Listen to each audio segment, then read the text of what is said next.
नमस्कार किसान साथियों, गेहूं के अंदर खाद व हमारा जो खरपतवारनाशी स्प्रे होता है, दोनों का काफ़ी महत्वपूर्ण जो कार्य है वो रहता है। अगर हमने खाद जो है वो लेट कर दी है या फिर अगेती खाद डाल दी है, फिर भी हमारे गेहूं की जो ग्रोथ है या फिर जो पैदावार है वो कम रहती है।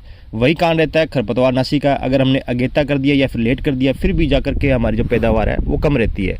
दोनों को डालने का जो तरीका है वो क्या रहता है और दोनों को हम कितने दिन तक डाल सकते हैं, इस टॉपिक के ऊपर आज की वीडियो में बात करेंगे।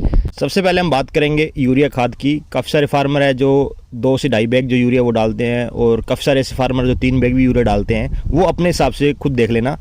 जिन किसान साथियों ने कम समय में पकने वाली गेहूं की जो वैरायटी है वो लगा रखी है, वो किसान साथी हमारा 52 से लेकर 55 दिन के आसपास अपना जो यूरिया है वो कंप्लीट कर लें। जिन किसान साथियों ने लेट पकने वाली यानी कि पकने के अंदर जो ज़्यादा समय लेती है वो वैरायटी लगा रखी है, वो किसान साथी 60 या फिर 65 दिन के आसपास लास्ट जो उनका यूरिया है वो रहना चाहिए। इससे लेट जो यूरिया है वो ना करें, क्योंकि वहाँ पर जो ग्रोथ नहीं बल्कि जो प्लांट की जो हाइट है उसके अंदर जो नाइट्रोजन है वो यूज होगी। यही सेम कारण रहता है हमारा खरपतवारनाशी का।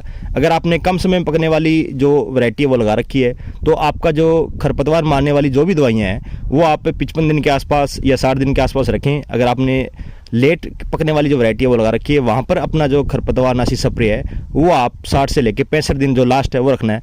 उसके बाद में जैसे ही आप खरपतवारनाशी का स्प्रे करते हो, उसका साइड इफेक्ट सबसे पहले जो हमारी है वो गोब अवस्था के अंदर जो बाली है वो बन रही है उसके ऊपर आएगा। जब बाली निकलेगी तो आप देखो कि जो बालियाँ हैं वो टेढ़ी मेढ़ी निकली हुई है।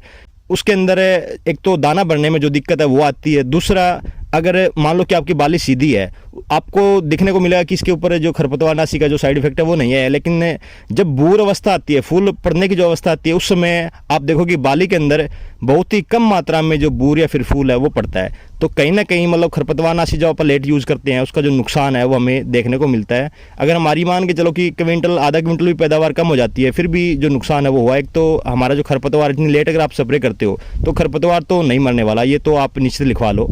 और उसका जो साइड इफेक्ट है वो हमारे गेहूं के ऊपर ज़्यादा मात्रा में देखने को मिलेगा। उम्मीद करता हूँ किसान साथियों जानकारी आपको अच्छी लगी होगी। जानकारी अच्छी लगी है तो वीडियो को लाइक और अपने चैनल को जो सब्सक्राइब है जरूर करें। धन्यवाद किसान साथियों।